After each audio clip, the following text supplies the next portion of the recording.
Olá, vamos prosseguir com a nossa segunda unidade aqui nesta disciplina Vulnerabilidades e Políticas Públicas de Direitos.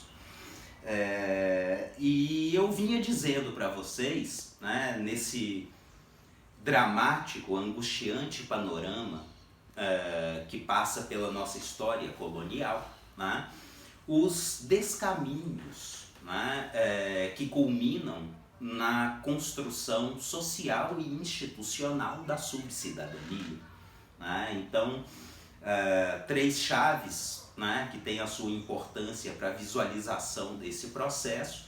Convém pensar na categoria da cidadania, na categoria da subcidadania e na categoria da estadania, né?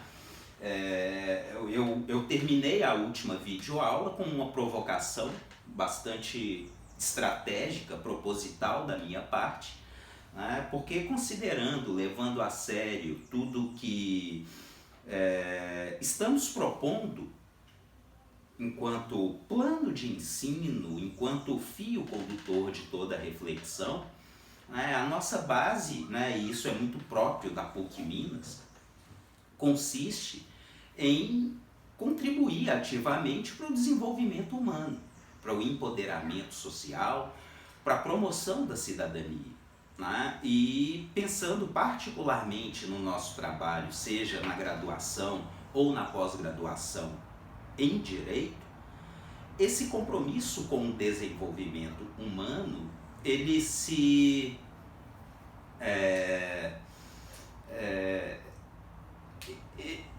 estrutura, né, fundamentalmente pela consideração de que todos nós, enquanto agentes jurídicos, né, temos um compromisso, um ônus, não só profissional, mas também ético, quanto à promoção dos direitos, quanto à promoção da cidadania.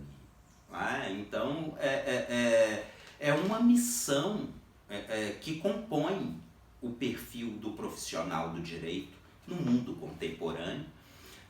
Por uma questão de orientação histórica, é necessário conhecer razoavelmente a nossa história para que nós, como agentes jurídicos no Brasil contemporâneo, não continuemos a reproduzir esses equívocos que voltam sempre na velha dinâmica colonial, que subalterniza, marginaliza, exclui e elimina.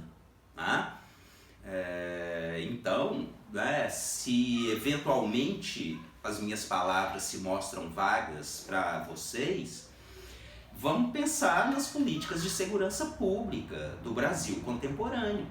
Tecnicamente, estamos falando de políticas públicas de proteção de direitos. Né? Pensemos, para além das políticas de segurança pública, nas políticas educacionais, né, no campo da saúde.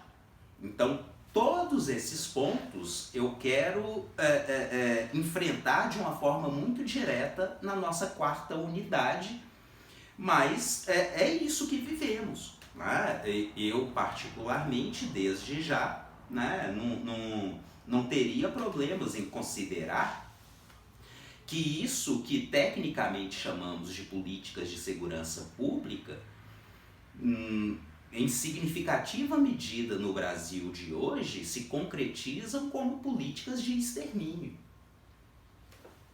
Mais do que revelador. Né? Se a gente pensa em políticas educacionais, né, eu acho que não faltam, eu estou convicto de que não faltam elementos, né, e aí eu me refiro a documentos oficiais, inclusive, que mostram que estamos vivendo já há algum tempo um completo desmonte do sistema de saúde, né, no âmbito de políticas ambientais, o mesmo. Né? Então a gente tem estruturas governamentais que atuam em nome da segurança contra a segurança, em nome da educação contra a educação e em nome do meio ambiente, né, contra a sustentabilidade. sustentabilidade ambiental. Então, no fim das contas, a gente chega a isso, né? Mas, cada coisa a seu tempo. Vamos pensar agora de uma forma mais direta, né? É mais uma provocação que eu trago a partir da inspiração de Boaventura de Souza Santos, tá?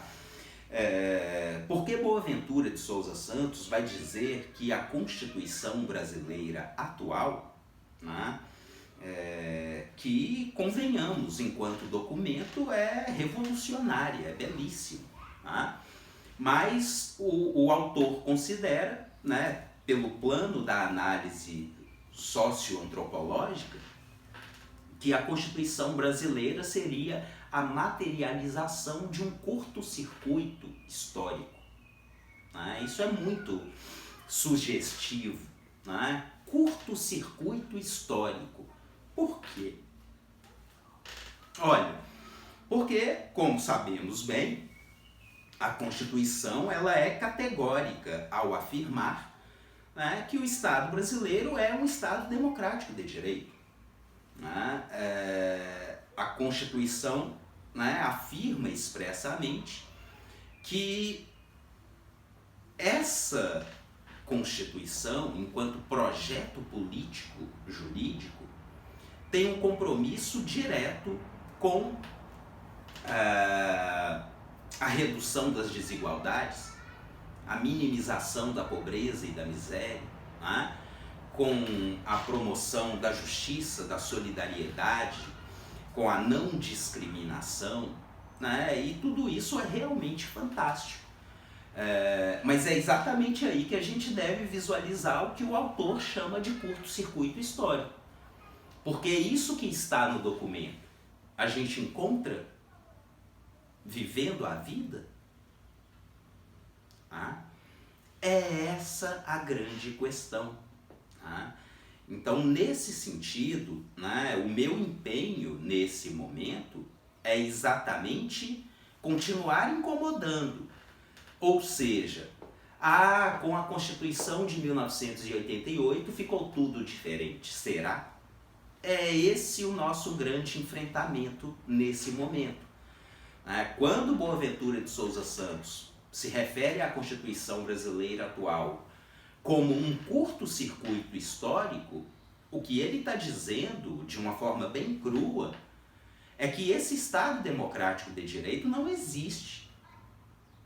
Esse compromisso, né, com a superação da discriminação, por exemplo, a gente não vive.